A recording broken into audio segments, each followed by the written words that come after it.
ಮೈಸೂರು ದಸರಾ ಎಷ್ಟೊಂದು ಸುಂದರ, ಚೆಲ್ಲಿದೆ ನಗೆಯ ಪನ್ನೀರ, ಎಲ್ಲೆಲ್ಲೂ ನಗೆಯ ಪನ್ನೀರ.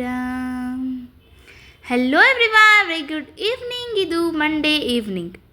ದಸರಾ ಟೈಮಲ್ಲಿ ಆನೆಗಳನ್ನ ಹತ್ತಿರದಿಂದ ನೋಡೋಕ್ಕಾಗುತ್ತೋ ಇಲ್ವೋ ಆ ರಶಲ್ಲಿ ಅಂತ ಅಜ್ಜಿ ತಾತನ್ನು ಕರ್ಕೊಂಡು ಈ ವಾಕಿಂಗ್ ಟೈಮಲ್ಲೇ ಬಂದಿದ್ವಿ. ನೋಡಿದ್ರೆ ಇವಾಗಲೂ ಸಖತ್ ರಶ್ ಇತ್ತು. ಏನಪ್ಪ ಈ ಹುಡುಗಿ ಸ್ಟಾರ್ಟಿಂಗ್ ಪೈಥಾನ್ ಕ್ಲಾಸ್ ಕೇಳ್ತಿದ್ದೀನಿ, ಅದು ಇದು ಅಂತೆಲ್ಲ ಹೇಳಿಬಿಟ್ಟು ಓದ್ಕೋತಾನೆ ಇಲ್ಲ ಅಂತ ಅನ್ಕೋತಿದ್ದೀರಾ? ಅಜ್ಜಿ ತಾತ ಇರೋದ್ರಿಂದ ಅವ್ರ ಜೊತೆ ಟೈಮ್ ಸ್ಪೆಂಡ್ ಮಾಡೋಣ ಅಂತ ಓದೋದನ್ನೆಲ್ಲ ಪಕ್ಕಕ್ಕಿಟ್ಟಿದ್ದೀನಿ. ಆ್ಯಂಡ್ ಒಂದೇ ಥರ ವೀಡಿಯೋಸ್ನ ನೀವಾದರೂ ಎಷ್ಟು ಅಂತ ನೋಡ್ತೀರಾ? ಸೊ ಈ ಥರ ವ್ಲಾಗ್ ಸ್ಟಾರ್ಟ್ ಮಾಡ್ಕೊಂಡಿದ್ದೀನಿ. ಸಿಟಿಯೆಲ್ಲನೂ ಸುತ್ಕೊಂಡು ಬರ್ತಾ ಪಾನಿಪುರಿ, ಮಸಾಲೆ ಪುರಿ, ಗೋಬಿ ಎಲ್ಲನೂ ಪಾರ್ಸಲ್ ತೊಗೊಂಡು ಬಂದಿದ್ವಿ. Batting start. ಈ ಜಂಕ್ಸ್ನೆಲ್ಲನೂ ತಿನ್ನಬಾರ್ದು, ಸ್ವಲ್ಪ ಕಂಟ್ರೋಲ್ ಮಾಡೋಣ ಅಂದರೆ ಅದೇನೂ ಗೊತ್ತಿಲ್ಲ, ಆ ಥರ ಎಲ್ಲ ಮಾಡೋಕ್ಕಾಗ್ತಾನೇ ಇಲ್ಲ. ನಿಮಗೂ ಅದೇ ಥರ ಆಗ್ತಿದ್ರೆ ಕಮೆಂಟ್ ಬಾಕ್ಸಲ್ಲಿ ತಿಳಿಸಿ. ಪಪ್ಪ ಸೈಡಲ್ಲಿ ನೋಡ್ತಾ ಇದ್ದಾರೆ ನನ್ನ ಮಗಳು ಏನು ಮಾಡ್ತಾ ಇದ್ದಾಳೆ ಅಂತ. ಹಾಗೆ ಬರ್ತಾ ಅಜ್ಜಿಗಿಷ್ಟ ಅಂತ ಕಾರ್ನ್ ಕೂಡ ತೊಗೊಂಡಿದ್ವಿ.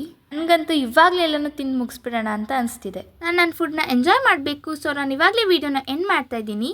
ಈ ವಿಡಿಯೋ ಇಷ್ಟ ಆಗಿದ್ರೆ please like, share and comment on this video.